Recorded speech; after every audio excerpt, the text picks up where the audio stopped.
On today's episode, we're going to plumb the brake lines, run them all around the car, flare all the fittings, and figure out just what we're doing here. Because right now, we don't know, but we're going to know, and I'm going to show you how we know. So we're going to start out by taking what we got for a brake caliper, figuring out what fittings are on it, and going from there.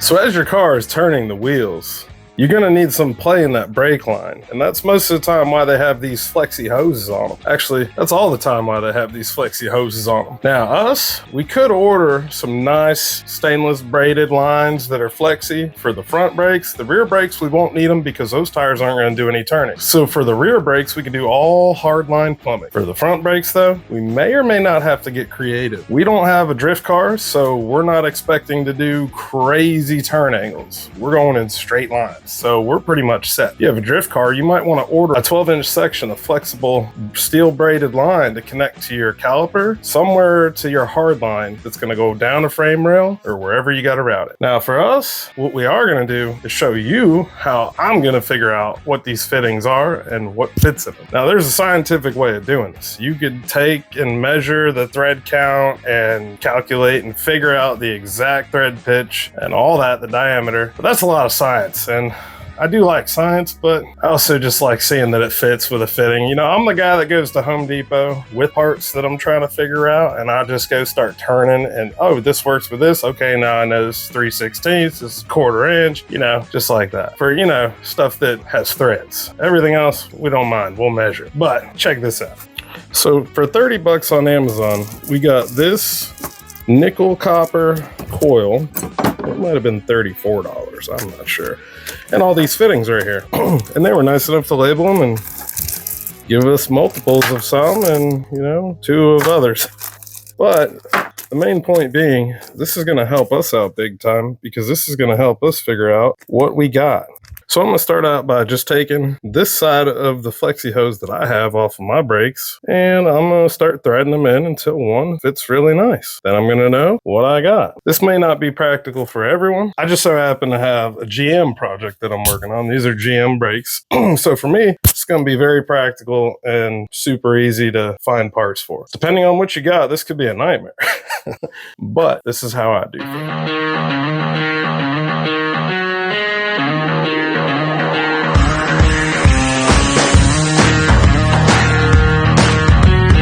So, just like that, in 30 seconds, by using something that scientists call process of elimination, we found out that the thread pitch in this is going to be the 3/16 3/8-24.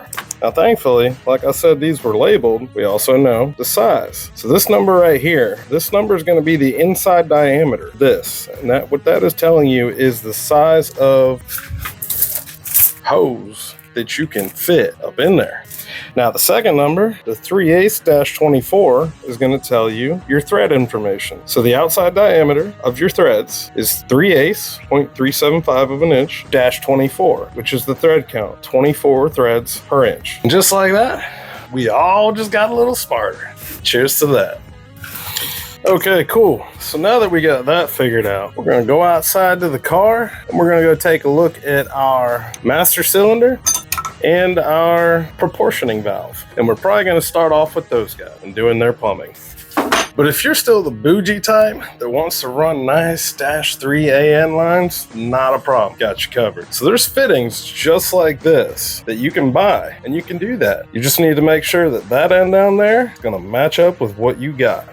Although I gotta say, I wouldn't recommend it because let's be real here. We're probably all ordering these parts off of Amazon. Now, if you do decide to go this route, you really need to be careful and make sure when you order something like this, take a good look at the end of it and make sure that it will mate up perfectly inside here. So inside here, this hose, it's flared. This has a flat beveled edge. It's like slightly beveled on the outside, but it would not mate up with that at all. So you would have some problems problems and your brakes would squirt out. And really, you hit the brakes and fluid would just kind of be squirting everywhere. Not really a good deal. But yeah, that's why these AN fittings are flared up like that, because they made into it, and then it's a pressure fitting. You tighten it down real good, and it makes that good old seal that we all especially need on these brakes.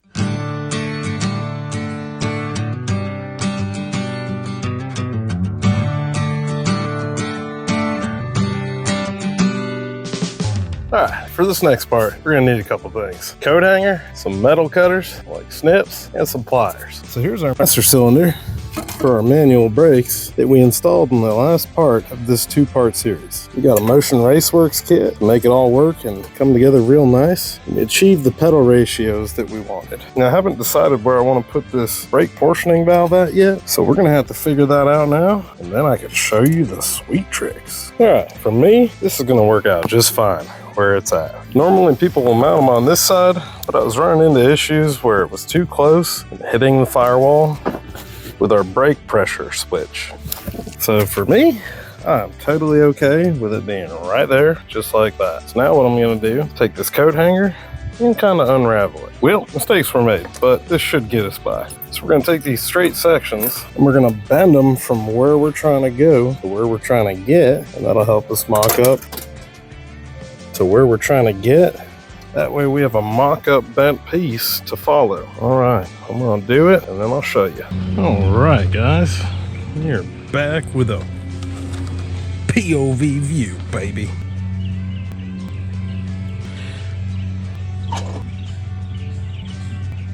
All right, I think you guys are smelling what I'm selling here. So I'm gonna do some measurements because mine was too short to figure out, and I'm gonna make it happen.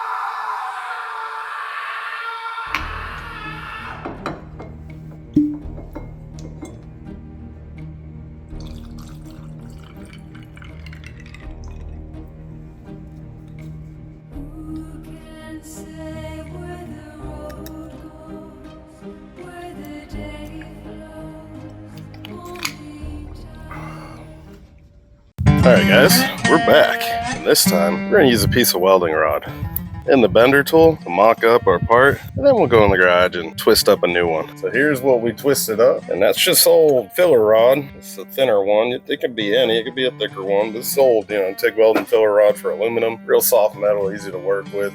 We purposely bent our big arse radiuses in there because the tool has a 1-inch bend radius on the 90 and then another inch if you go 180. So it can never make a tight turn, and that's for a reason. That's so when you're twisting these and turning this stuff right here, the hole don't pinch off or close up or tighten up. It's to keep it nice and, well, open. If you have a vise, this 100% made this tool so much nicer, so much easier, and so much quicker to work with. Put it in a vise. Don't know why I didn't do that to begin with, but I went from hating life to, oh, this is actually pretty easy. All right, I'm gonna show you the last of the details so that you guys can finish up your jobs at home, making sure everything is safe and sound. Let's get up close and take a look.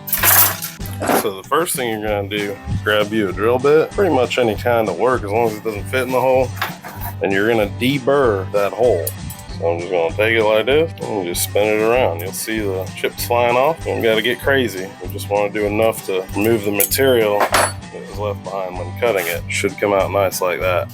All right, on my other end that I left plenty long, just going to give this a quick cut real quick. Beautiful. See that? Perfect. Now let's move on to layering these bad boys and making sure our fittings are on there. We got our line on, and we got about 1/8 of an inch of stick out. Now what we're going to do is do our first flare. So we're going to take our 3/16 die, stick it in the hole,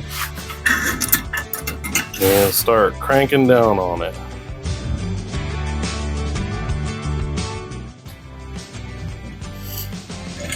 Alright, now we're going to back this on out. See if we can't get our die out. Take a look at our nice flare there. Now we're gonna go ahead and hit it one more time, and that's how you make a double flare.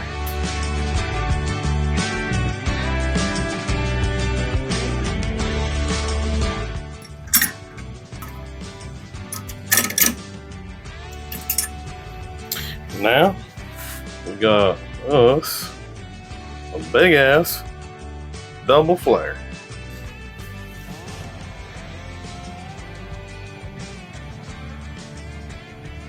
All right, guys, I'm gonna do the rest of them, then I'll see y'all at the car. Let's go ahead and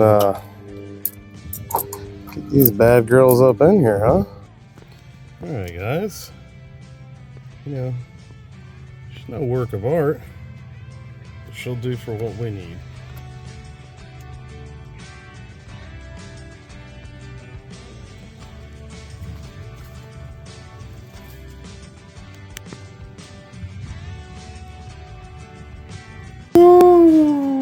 Alright, guys. So now that y'all know how to flare fittings, bend them, and do all that stuff, figure out what your fittings are, I hope this video helped you out. If it didn't, drop a comment below. If you have any questions, drop a comment below. If you want to know where I got that stuff, what it's called, just hit me up in a comment. Alright, guys. I'm going to wait for it to get cool out, then I'm going to run the rest of the lines off video. Y'all have a great weekend. I'll see you guys in the next one.